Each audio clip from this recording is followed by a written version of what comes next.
Hi Bishop Moore, this is Mr. Woelkers, Director of Mission Effectiveness, and my video assistant today is Colby Joseph. Can you say hi, Colby? Hi, Colby. Can you say hi to Bishop Moore? Hi, Bishop Moore.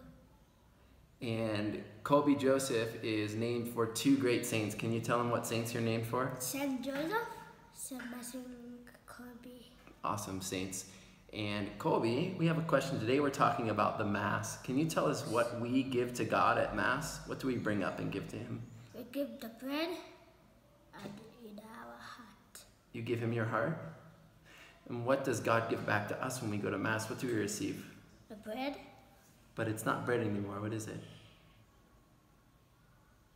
The body. Whose body? Jesus' body. And what else does Jesus give us? His what? His heart. That's right, buddy. Thanks for being part of my video. Okay. One powerful piece of advice that I once received about how to put more into the Mass and receive more out of the Mass was to watch the gifts, to keep my eyes on the gifts for the entire Mass and watch what happens to them. So at the Mass, we're united to Jesus' sacrifice on Calvary. We're uniting ourselves to His offering to the Father. That means that what is happening to the gifts at Mass is what is meant to happen to us. That's what we want to participate in our lives, is exactly what happens to the gifts at Mass. So thinking about those gifts, when we present the gifts at Mass, what do you bring up?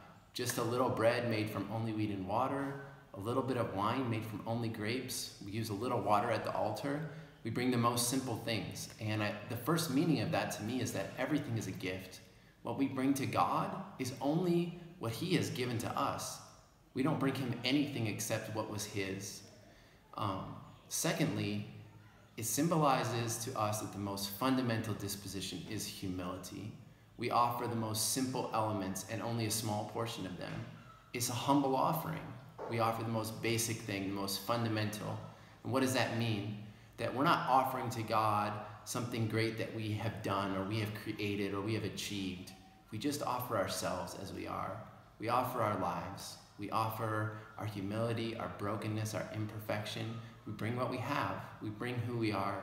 And that's what God desires us to offer. So we offer these gifts from our poverty. What we have to give to God is nothing to Him. It's only what He first gave to us. It's nothing that God couldn't create for Himself. So the point is not that God needs what we offer Him. It's recognizing that because we offer it with love and we offer it with gratitude, that's what makes it a meaningful offering and gift to God. As we're preparing to receive communion, we have what's called the fraction rite. In the fraction rite, the gifts are broken. The priest fractures the host that is now Jesus' body. He breaks it into many pieces. So before we can be offered to God, we have to be broken, right?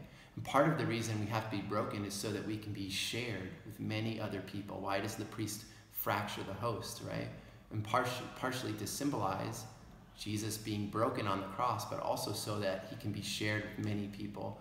So one of the things that really means is that being broken in our lives is not an obstacle to us being in communion with God. In fact, that is the greatest opportunity for us to be filled with God's life, to become a gift to others, the places where we're broken. And then, of course, what happens to the gifts that we've offered to God in this great Eucharistic prayer? They come back to us, right? God gives them back to us, but not just the gifts themselves. He gives them back as something infinitely more, something infinitely greater. God takes the gift of our humility, of our poverty, of our simple love, and turns it into His own body and blood, His own presence, His own life. It changes everything, right? God doesn't want us to worship Him for His sake. What He wants is for us to worship Him for our sake. It's for our good. It's for our life, for our salvation. So these two movements that happen in the Mass are meant to become the movements of our own life. This is meant to be our whole way of being.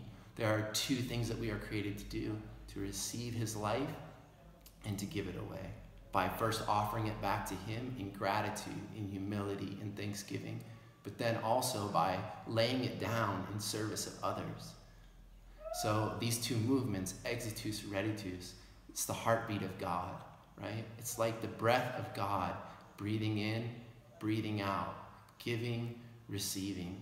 This is the rhythm of everything God has created. It's the rhythm of God's own heart.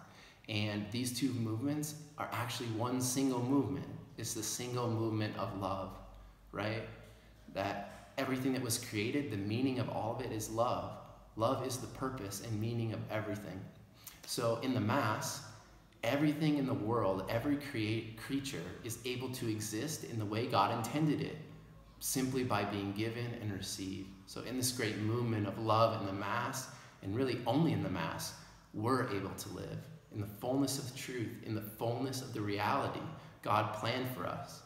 We touch the mystery, we contemplate the mystery, we experience this mystery of who God is and who we truly are. And that mystery is the mystery of the gift. The Mass is already heaven on earth. It's what we hope for, it's what we long for, it's what we wait for, and it's already here now in a mysterious but real way in this gift of God's own heart, his own life. So I invite you, the next time you go to Mass, even today, to see the gift, to contemplate the gift he is giving you at Mass, and to see also the gift that you are to God, to see the gift that you are to God. And may love always triumph. Thanks for being part of my video, Colby. What do you want to say to Bishop Moore? Live Jesus. In our hearts forever. Go Hornets. Go on it. Yeah.